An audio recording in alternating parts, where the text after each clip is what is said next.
Because we got to go now. Ain't no staying till later. Ain't no thinking about it. We got to go right now.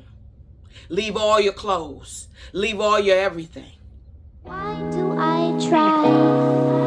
Why do I try? Ain't no going in there to tell him. Ain't no going, are you ready? Are you going to leave with me right now? He says, you feel okay with going in there?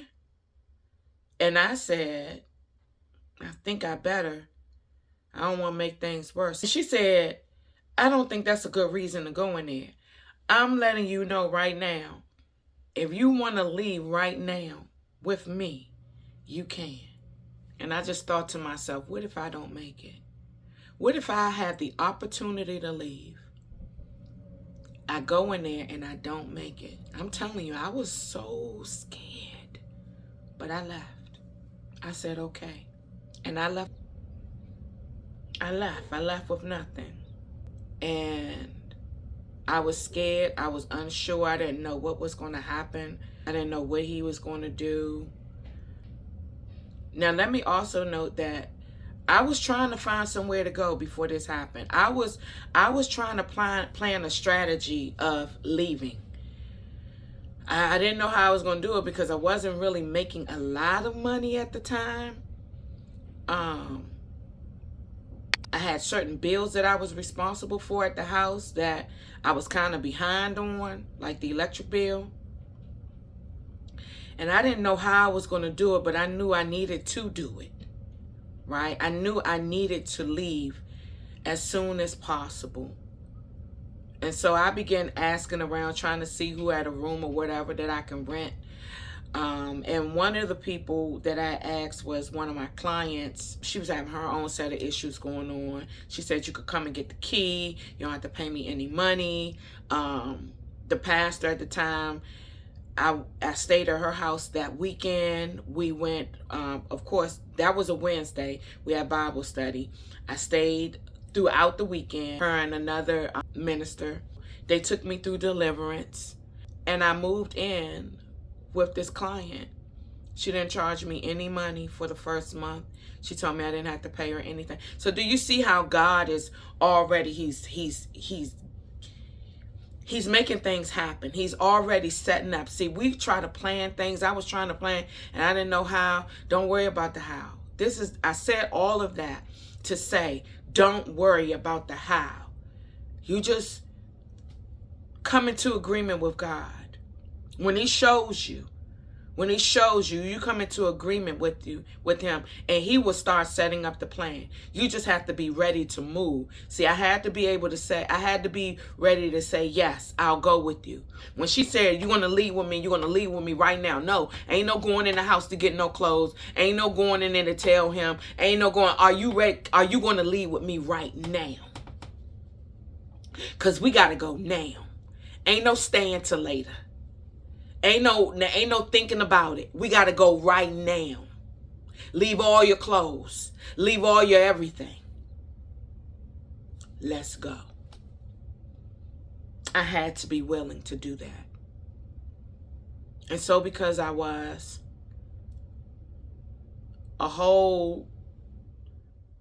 it's like God took me into,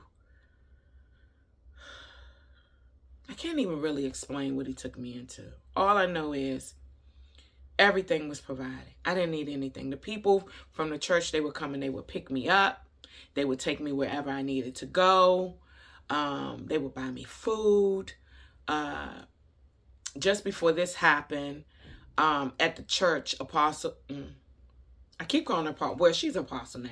She asked one of her members who had a salon, because remember I told you I was working out the house. She asked her, could I come and work in her salon as a licensed esthetician? She was like, yes, that'll be a great plus to, my business. I went there. I started working. After I had left the guy, I was working on one of my clients. He came in while I was servicing my client, just walked in on us. My client was so scared. I was scared. He come waving some bill. You need to take care of this bill, whatever, whatever. When he left out, my client, when I was done with her, she left. She went to the ATM. She went and got $500. She said, here, you take this. You go buy yourself a whole new wardrobe. Please don't ever go back to that house. Then someone else told me about this, this organization called Sisters for Sisters, right?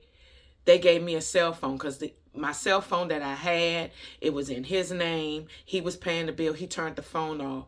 They brought me another cell phone so that I can continue in business. I told you about the other client who let me move in. I didn't have to pay anything right then. Then, it was starting to become an inconvenience somewhat to the people because they had to come and pick me up from way out where I was to take me to the shop, to go work, pick me up, take me back, take me to the grocery store. The lady that owned the shop, one of her clients owned a car lot. She said, hey, Katina needs a car. How can you help her get a car?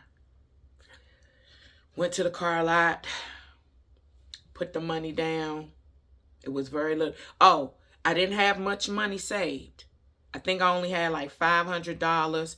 I needed to put $1,500 down on the car. The lady who owned the shop, this lady just met me. She gave me the other $1,000. Yes, the lady knew me less than a month. She gave me the other $1,000 to put down on the car.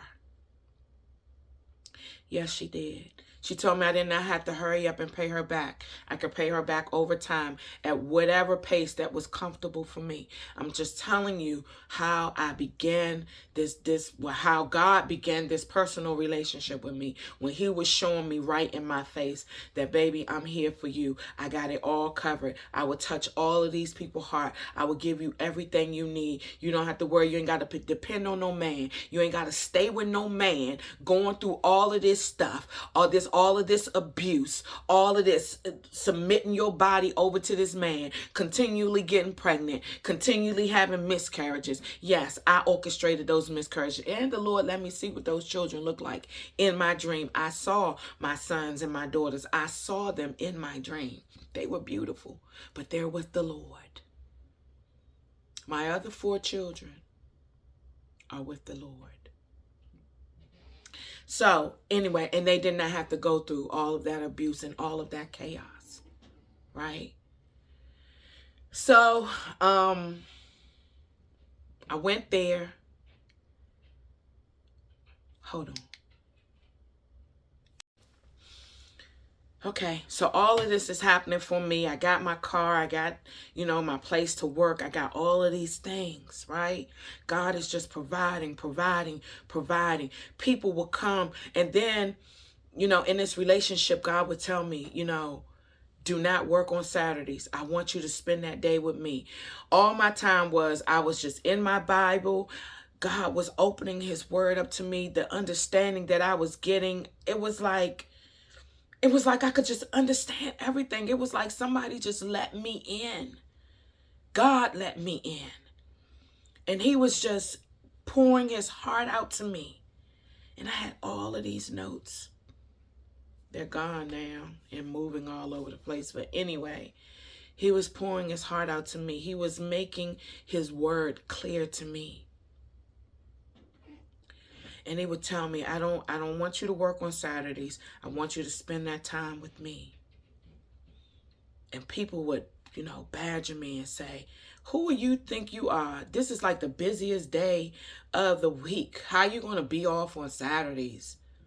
And I would listen to them over God because I figured they knew what they was talking about.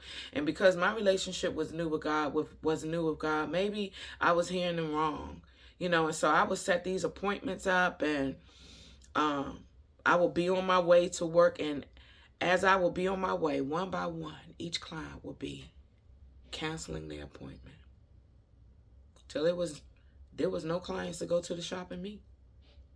And then God would say, now turn around and go back home, like I told you. And so I did, right? And he began to train me. He began to train me that Although money is necessary and although your career is necessary, nothing takes precedence over him and what he's doing and what he wants me to do. That I'm to obey when it does not make sense to anyone else. And most times, it's not going to make sense to anybody else. It's not going to make sense what God wants you to do because it wasn't their instruction. So they have no sensory for it. They have no sensitivity to what God has told me to do. I thought it was supposed to make sense to everyone, but no. Even as I'm doing this video right now, I realize that if God tells me to do something 9 times out of 10, it's not going to make sense to everyone else. But it better make sense to me, so much so that I obey his voice and I obey immediately. Ain't no thinking about it. Ain't no pondering. When God calls you to do something and he tells you to do it, you have to do it right then. Because this is life or death. And not only your life, but somebody else's. This is life or death. This video right now, I know this is life or death for someone. I'm saying, baby, if God is telling you to go right now, go. He will send someone. He will send everyone you need. He will send everything you need. You won't see it all ahead of time, but you'll see it as you go. You'll see it as you go. You'll see it with every single step you take that he has already gone ahead of you. You'll see it as you go. You will see it as you go. I can't say it enough. You will see it as you go. God don't show you everything and then you decide you're going to trust. You have to trust with the first word. And you don't know what's going to happen next. And you don't know how. And you don't know who. And you don't know when. And you don't know where. You got to walk by faith and not by sight. This is what I wanted to share.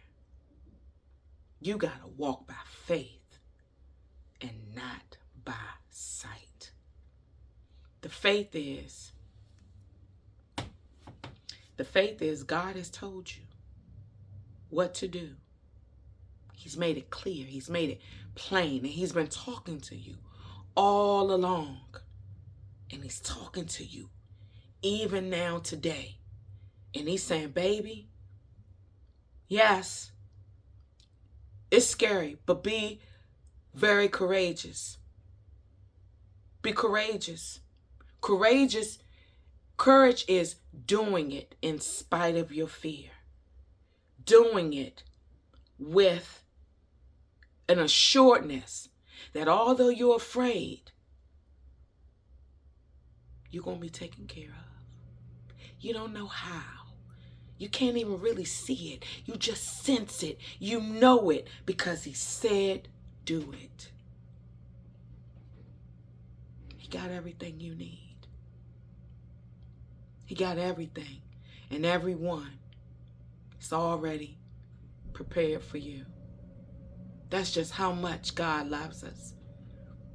That's how much he loves us, that much. You don't have to worry about it. This is not about what's being done in your strength. It's about everything that's being done in his.